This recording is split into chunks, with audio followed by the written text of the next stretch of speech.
வணக்கம். நாம எல்லாருமே வாழ்க்கையில எதையோ ஒன்ன தேடி ஓடிட்டே இருக்கோம் இல்லையா? அந்த ஓட்டத்துக்கான ஒரு பதிலா தமிழ் ஞான மரபுல ஒரு அற்புதமான வார்த்தை இருக்கு. அதுதான் நிலை. ஒரு முழுமையான சமநிலை. அத பத்தி தான் நாம இன்னைக்கு பார்க்க போறோம். வாங்க இந்த ஒரு கேள்வியோட ஆரம்பிக்கலாம். ஏன்னா இந்த ஒரு உணர்வுக்காகத்தான் நம்மளோட பல தேடல்களே இருக்கு. உங்களுக்கு எப்பவாச்சும் அப்படி தோணியிருக்கா? நம்ம பொதுவா ஒரு டெஸ்டினேஷனை ஒரு ஓய்வான இடத்த தேடுறோம். ஆனா அந்த டெஸ்டினேஷன் ஒரு இடமா இல்லாம நம்ம மனசோட ஒரு நிலையா இருந்தா அது எப்படி இருக்கும்? வாங்க அத பத்தி தான் நாம இப்போ ஆழமா பார்க்க போறோம். சரி, இந்த நிலைங்கிறது இன்னும் நல்லா புரிஞ்சுக்கிறதுக்கு சுவாமி சித்பாவனந்தர் ஒரு சூப்பரான உதாரணம் சொல்றாரு. வாழ்க்கைய ஒரு தேரோட்டத்தோட ஒப்பிடுறாரு பாருங்க. அவர் என்ன சொல்றாருன்னா, எனது உடல் வாழ்க்கை தேர் ஓட்டத்துக்கு ஒப்பானது அப்படின்னு. இது சும்மா ஒரு வரி மாதிரி தெரியலாம். ஆனா யோசிச்சு பாருங்க, நம்மளோட டெய்லி லைஃப், நம்மளுடைய லட்சியம், நம்ம ஓட்டம், போராட்டம் எல்லாத்தையும் இந்த ஒரு வரியில கொண்டு வந்துட்டாரு. அப்போ இந்த தேரோட்டம்னா என்ன? வேற ஒண்ணும் இல்ல, நம்ம வாழ்க்கை தான். நிக்காம ஓடிட்டே இருக்கிற, ஒரு இலக்க நோக்கி போயிட்டே இருக்கிற ஒரு பயணம். நாம எல்லாருமே இந்த தேர்ல தான் உட்கார்ந்துட்டு இருக்கோம் இல்லையா? சரி, தேர் ஓடிட்டே இருக்கு. அப்போ நிலைன்றது என்ன? அதுதான் அந்த பந்தயத்தோட ஃபினிஷிங் லைன். தேர் ஓடி முடிச்சு ஒரு இடத்துல வந்து நிக்கும் இல்லையா? அந்த மாதிரி நம்ம வாழ்க்கை ஓட்டம் ஒரு முழுமையான அமைதியையும் ஓய்வையும் சந்திக்கிற அந்த புள்ளிக்கு பேர்தான் நிலை. இப்போ இந்த ஐடியாவை இன்னும் நல்லா மனசுல பதிய வைக்க அவர் இயற்கையிலிருந்து இன்னொரு உதாரணம் சொல்றாரு. வேகமா ஓடுற தேரை விட்டுட்டு இப்போ ஒரு ஆத்துக்கு நம்மள கூட்டிட்டு போறாரு. இங்கதான் ஒரு முக்கியமான பாயிண்ட் வருது. பாருங்க, ஒவ்வொரு பொருளுக்கும் உற்ற நிலையுண்டு.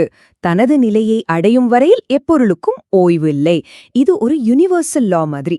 எல்லா பொருளுக்கும் அது சேர வேண்டிய ஒரு இடம் இருக்கு. அது வரைக்கும் அதுக்கு ரெஸ்டே கிடையாது. இதுக்கு பெஸ்ட் எக்ஸாம்பிள் தண்ணி தான். ஒரு 6 மலையில ஆரம்பிச்சு கடல்ல கலக்கிற வரைக்கும் அது ஓடிட்டே தானே இருக்கு. அந்த பயணம் முழுக்க அது ஒரு நிலை தடுமாற்றத்துல இருக்குன்னு சொல்றாரு. அதாவது ஒரு விதமான இம்பேலன்ஸ்ல இருக்கு. அதோட உண்மையான வீடு, அதோட உண்மையான நிலை எது? கடல் தான். கடலோட சேர்ந்ததுக்கு அப்புறம் தான் அதோட ஓட்டம் நிக்குது. அதுக்கு ஒரு முழுமையான அமைதி கிடைக்குது. ஓகே, இப்போ இந்த தேரோட்டம் அப்புறம் இந்த ஆறு, இந்த 2 உதாரணத்தையும் நம்மளோட வாழ்க்கைக்கு எப்படி கனெக்ட் பண்றதுன்னு பார்க்கலாம். இந்த கம்பேரிசனை பாருங்க, எவ்ளோ அழகா இருக்கு. 6 கடலை சேர்ற வரைக்கும் ஓடுது. அதே மாதிரி மனுஷன் அவன் தெய்வத்தை அடையிற வரைக்கும் நிலை தடுமாறி தத்தளித்து கொண்டிருக்கிறான். இந்த தத்தளிப்புங்கிற ஒரு வார்த்தை நம்ம மனசுக்குள்ள நடக்கிற எல்லா போராட்டத்தையும் சொல்லிடுது இல்லையா? அந்த தத்தளிப்பு எப்போ நிக்கும்னா, நாம நம்மளோட மூலத்தை, அந்த தெய்வீகத்தை அடையும் போதுதான் சொல்றாங்க. சரி, இந்த நிலைங்கிறது அப்ப எப்படி இருக்கும்? இந்த சமநிலைங்கிறது என்ன? இதுக்கு ஒரு மிக அற்புதமான பதில் தாயுமானவர்கிட்ட இருந்து வருது. தேடாத தேற்றினரே செங்கை துலாக்கோல் போல் வாடா சமநிலையில் வாழ்வார் பராபரமே. இந்த வரிகளை கொஞ்ச நேரம் அப்படியே உள்வாங்கி பாருங்க. இது வெறும் ஒரு கவிதை இல்ல, இது ஒரு பெரிய தத்துவத்தோட உச்சம்.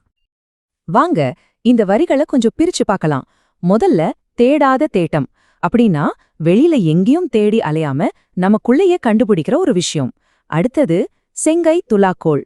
இதுக்கு என்ன அர்த்தம்னா, ஒரு தராசு முள் எப்படி கரெக்டா நடுல எந்த பக்கமும் சாயாம நிக்குமோ அந்த மாதிரி ஒரு பர்ஃபெக்ட் பேலன்ஸ்.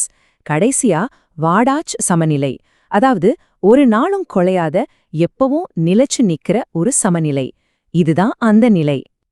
அப்போ மொத்தத்துல விஷயம் இதுதான். நிலைனா வாழ்க்கையில ஓடுறத நிறுத்துறது கிடையாது, அந்த ஓட்டத்தை விட்டுட்டு போறதும் கிடையாது.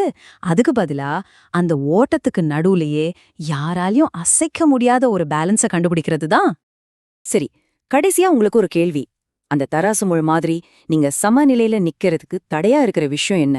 உங்க வாழ்க்கையில எது உங்களை இப்படி நிலத்தடுமாற வைக்குது? யோசிச்சு பாருங்க.